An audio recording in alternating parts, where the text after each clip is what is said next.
नमस्कार दोस्तों। कुछ मान्यताओं के अनुसार रामायण काल में रावण की लंका सोने की बनी थी। इसकी खूबसूरती देखते ही बनती थी। माना यह भी जाता है कि हनुमान जी ने रावण की इस सोने की लंका को आग लगाकर नष्ट कर दिया था। लेकिन बहुत कम लोग ये जानते हैं कि सोने की लंका किसने बनाई थी। रामायण में जिस सोने की लंका का वर्णन मिलता है वह रावण की नहीं है। कहा जाता है कि इसका निर्माण भगवान शिव ने माता पार्वती के कहने पर करवाया था। आज के इस वीडियो में हम आपको इसी के बारे में बताएंगे। दोस्तों, हिंदू धार्मिक मान्यताएं कहती है कि रामायण काल में सोने की लंका हुआ करती थी। बता यह भी जाता है कि सोने की लंका को भगवान शिव ने माता पार्वती के लिए बनवाया था। हिंदू ग्रंथों के अनुसार एक बार माता लक्ष्मी और भगवान विष्णु कैलाश पर्वत पर भगवान शिव और माता पार्वती से मिलने के लिए गए थे। तब माता पार्वती और भगवान शिव का निवास हिमालय के कैलाश पर्वत में ही था। वे बहुत ही सामान्य जीवन जीते थे। उन्हें किसी तरह के आलीशान महलों की जरूरत नहीं थी।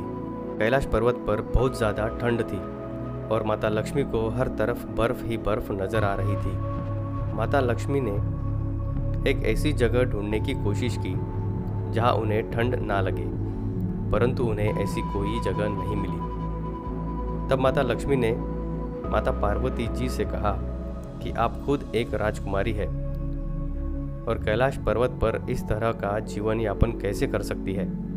इसके बाद माता पार्वती जी ने शिव जी से विनती की कि बाकी देवी देवताओं की तरह हमारा भी एक महल होना चाहिए।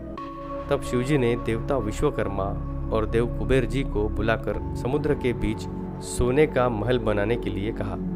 इसे ही सोने की लंका कहा गया है।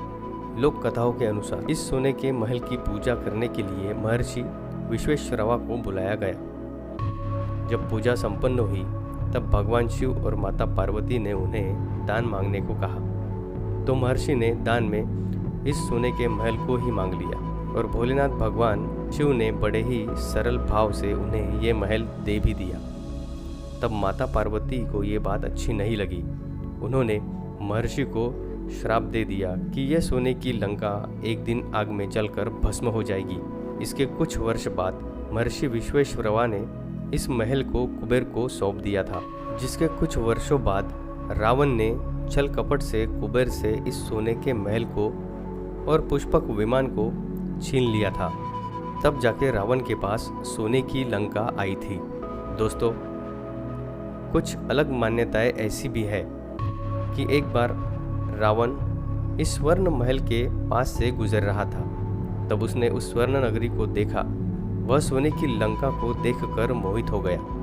उसके मन में लालच आ गया और उसने इसे पाने के लिए योजना बनाई। तब रावण ब्राह्मण का वेश धारण कर भगवान शिव के पास गया और दान में सोने की लंका मांग ली। भगवान शिव तो बहुत ही दयालु है। उन्होंने रावण को लंका दान में दे दी। इस तरह रावण ने धोखे से सोने की लंका भगवान शिव और माता पार्वती से हथिया ली। कथाओं के अनुसार रावण के ऐसे बर्ताव के कारण माता पार्वती गुस्से में आग बबूला हो गई और माता पार्वती ने रावण को श्राप दे दिया कि एक दिन ये लंका आग में भस्म हो जाएगी। और कुछ सालों बाद ही माता पार्वती के श्राप को हनुमान जी ने पूरा कर दिया। जब माता सीता का अपहरण करके रावण उन्हें लंका ले आया तब हनुमान जी उनकी खोज में लंका आए थे। तभी हनुमान जी ने रावण की स्वर्ण लंका में आग लगा दी थी। दोस्तों, प्राप्त जानकारी हमने इस वीडियो के माध्यम से आपके साथ साझा की है। इस जानकारी के बारे में आपके विचार क्या है हमें कमेंट करके ज़रूर बताएं। अगर आपको ये जानकारी अच्छी लगी हो तो इस वीडियो को लाइक करें और ऐसी ही नई जानकारी के लिए हमारे चैनल को सब्सक्राइब ज़रूर करें। धन्यवाद।